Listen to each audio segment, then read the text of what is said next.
ॐ श्रीगुरुभ्यो नमः। हरिः ॐ।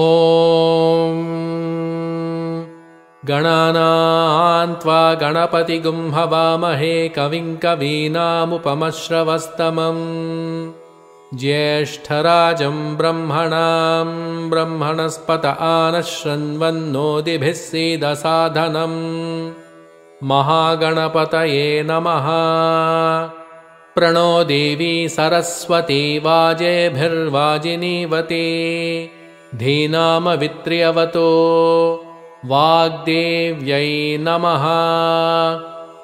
ॐ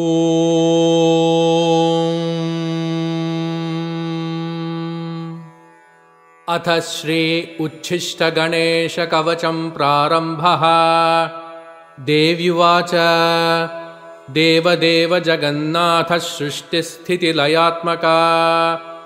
विना ध्यानं विना मन्त्रं विना होमं विना जपं येन स्मरणमात्रेण लभ्यते चाशु चिन्तितं तदेव श्रोतुमिच्छामि कथयस्व जगत्प्रभो। ईश्वर उवाच शृणु देवि प्रवक्ष्यामि गुह्याद्गुह्यतरं महत् उच्छिष्टगणनाथस्य कवचं सर्वसिद्धिदम् अल्पायासैर्विना कष्टैर्जपमन्त्रेण सिद्धिदम् एकान्ते निर्जनेरण्ये गह्वरे च रणाङ्गणे सिन्धुतीरे च गङ्गायाः कूले वृक्षतले जले सर्वदेवालये तीर्थे लब्ध्वा सम्यक् जपं चरेत्। स्नानशौचादिकं नास्ति निर्वन्धनं प्रिये दारिद्र्यान्तकरं शीघ्रं सर्वतत्त्वं जनप्रिये सहस्रशपथं कृत्वा यदि स्नेहोऽस्ति मां प्रति निन्दकाय कुशिष्याय खलाय कुटिलाय च दुष्टाय परशिष्याय घातकाय शठाय च वञ्चकाय वरघ्नाय ब्राह्मणी गमनाय च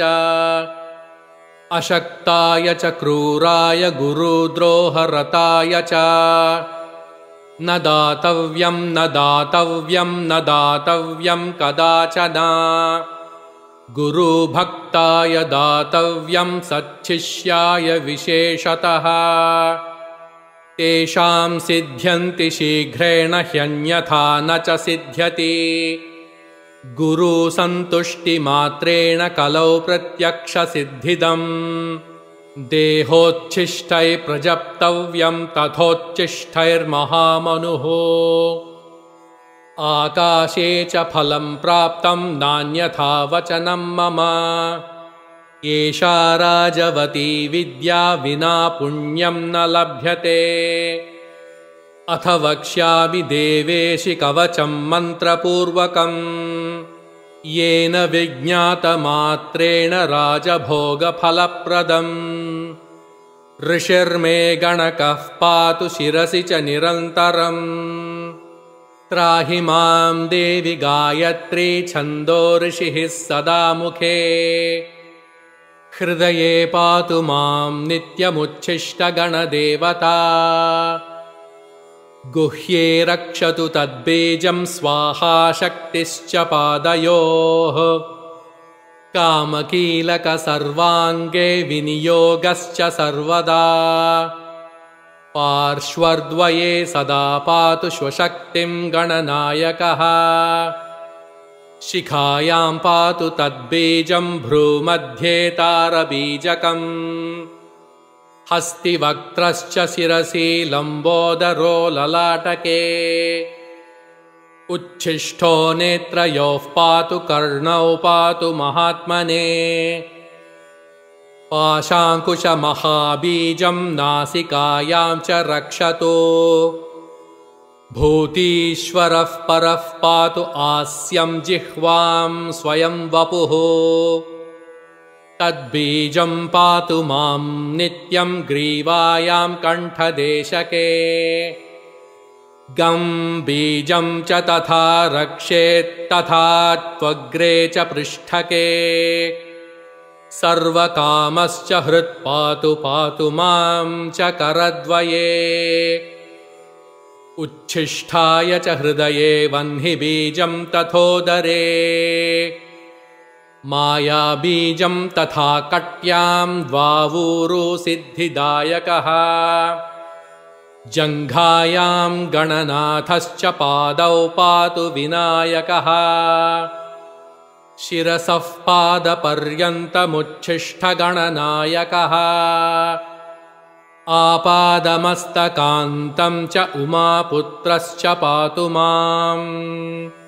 दिशोष्टौ च तथाकाशे पाताले विदिशाष्टके अहर्निशं च मां पातु मदचञ्चललोचनः जले नले च सङ्ग्रामे दुष्टकारागृहे वने राजद्वारे घोरपथे पातु मां गणनायकः इदं तु कवचं गुह्यं मम वक्त्राद्विनिर्गतम् त्रैलौक्ये सततं पातु द्विभुजश्च चतुर्भुजः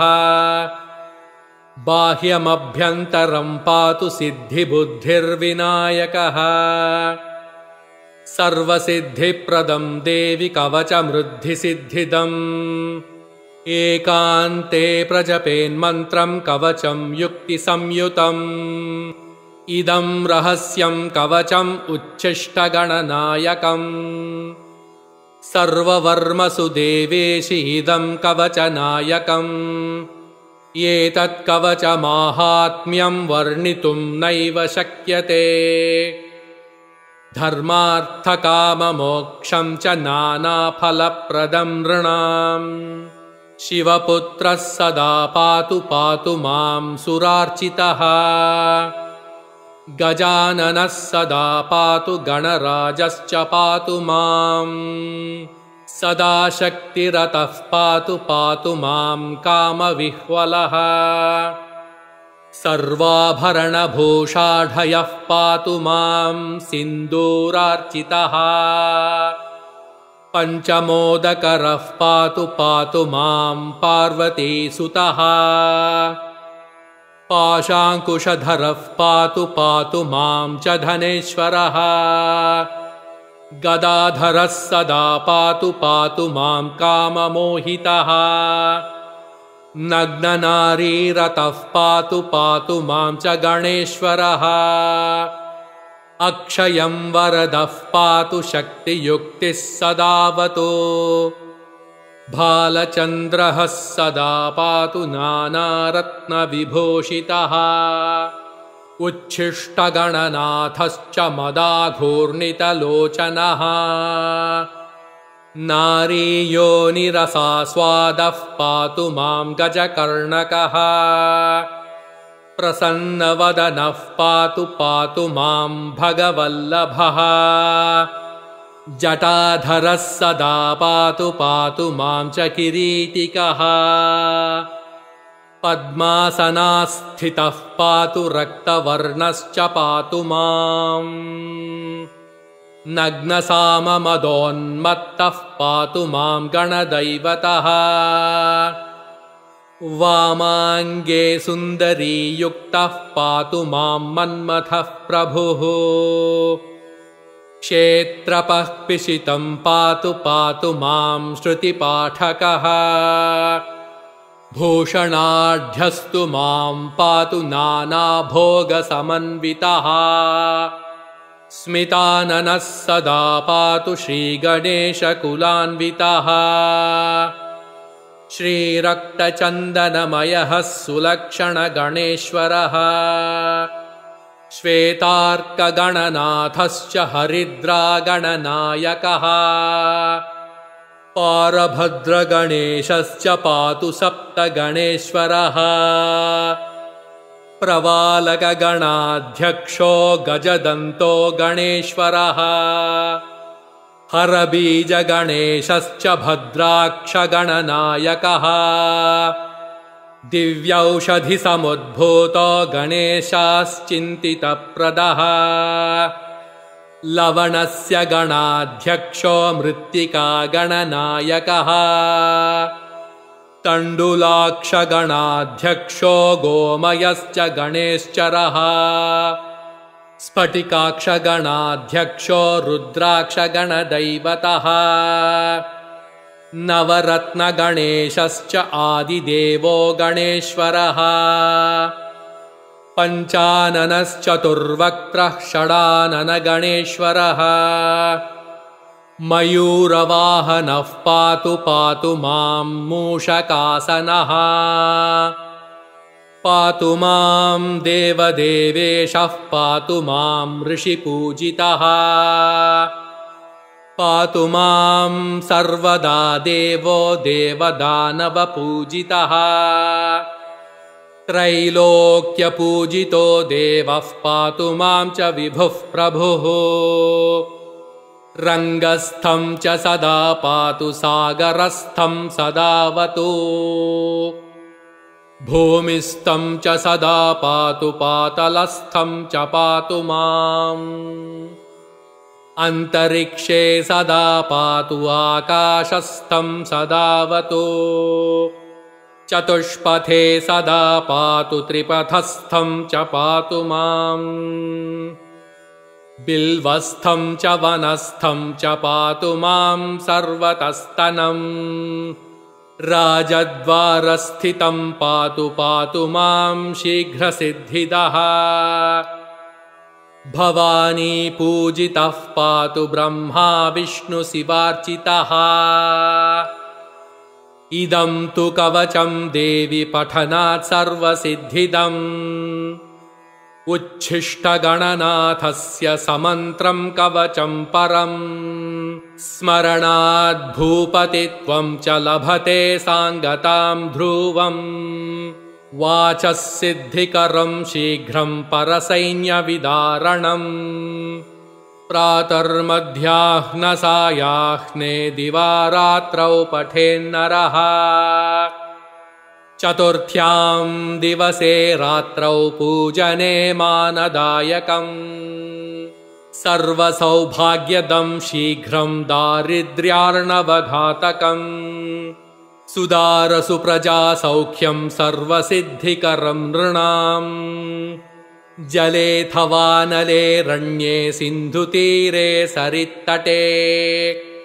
श्मशाने दूरदेशे च रणे पर्वतगह्वरे राजद्वारे भये घोरे निर्भयो जायते ध्रुवम् सागरे च महाशीते दुर्भिक्षे दुष्टसङ्कटे भूतप्रेतपिशाचादियक्षराक्षसजे भये राक्षसी यक्षिणी क्रूरा शाकिनी डाकिनी गणाः राजमृत्युहरं देवि कवचं कामधेनुवत् अनन्तफलदं देवि सति मोक्षं च पार्वती कवचेन विना मन्त्रं यो जपेद्गणनायकम् इह जन्मानि पापिष्ठो जन्मान्ते मूषको भवेत् इति परमरहस्यं देवदेवार्चनं च कवच परमदिव्यं पार्वतीपुत्ररूपम् पठति परमभोगैश्वर्यमोक्षप्रदं च लभति सकलसौख्यं शक्तिपुत्रप्रसादात् इति श्रीरुद्रयामलतन्त्रे उमामहेश्वरसंवादे श्रीमदुच्छिष्टगणेशकवचं समाप्तम्। ॐ सर्वे जना सुखिनो भवन्तो समस्तसन्मङ्गलानि सन्तो। ॐ शान्तिः शान्तिः शान्तिः।